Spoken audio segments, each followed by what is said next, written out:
La cellule des femmes de l'Union des professionnels des médias du Bénin a organisé une causerie débat dans le cadre de la célébration de la Journée internationale de la femme. C'était ce jeudi à Cotonou, occasion pour ces femmes de réfléchir sur l'entrepreneuriat féminin dans les médias. Elia Djiran pour le point.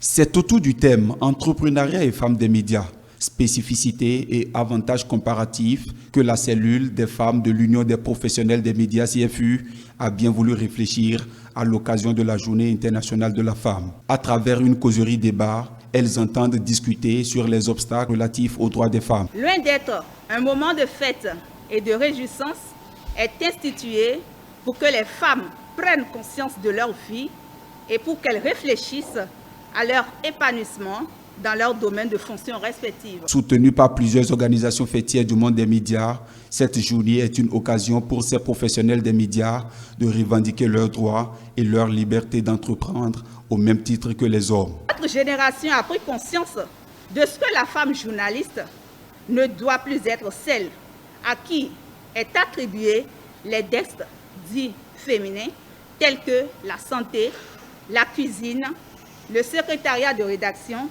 et j'en passe. De plus en plus, les femmes se font remarquer par des travaux de terrain. On les voit souvent sur des sujets d'enquête, des sujets culturels, des sujets économiques et même des sujets politiques. Cela réjouit et fait la fierté de la gente féminine. Mais il nous faut encore plus de réflexion, car avec l'avènement des TNT, seuls ceux qui en sont vraiment capables pourront continuer dans ce métier. Les enjeux de l'entrepreneuriat féminin dans les médias sont reconnus par plusieurs hommes invités pour la circonstance. Occasion pour eux d'encourager l'initiative tout en rassurant les organisatrices de leur entière disponibilité à un accompagnement inconditionnel.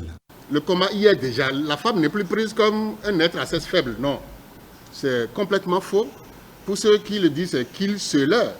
Il faut qu'on transcende cet obstacle pour se dire on n'est pas qu'une femme, on est une femme, on est alors homme. On peut donc faire des spectacles extraordinaires. Notre rôle et le rôle de notre profession est de construire une société moderne. Et pour le faire, étant donné que les femmes, elles sont beaucoup plus activistes dans la construction des sociétés modernes, pour le rôle qu'elles jouent déjà au sein de la famille, il faut comprendre que nous avons beaucoup plus besoin d'elles au sein de la société pour construire cette société moderne. C'est pour ça que nous sommes présents à vos côtés aujourd'hui pour vous dire félicitations. Pour la présidente de la CFU, Pulchérik Bemenon, nul n'ignore le rôle important que jouent les femmes dans les organes de presse. Et pour que cette réalité ne soit prise à défaut, elle lance un appel à tous les acteurs. Ce n'est pas facile, je l'avoue, pour avoir pris par l'art une fois. Mais certaines parmi nous arrivent à le faire. C'est pour cela que nous sommes là aujourd'hui pour des échanges d'expériences. Et ceci avec des communicatrices chevronnées et rompues à la tâche. Réunir les femmes des médias dans un creuset d'échanges, œuvrer à l'épanouissement des femmes des médias, entreprendre des actions fortes pour une effective promotion du genre au sein des médias et renforcer les capacités des femmes des médias à défendre leurs intérêts. Cette 26e édition de la Journée internationale de la femme marque un pas décisif pour les femmes des médias. Le défi pour elles est l'égalité entre hommes et femmes.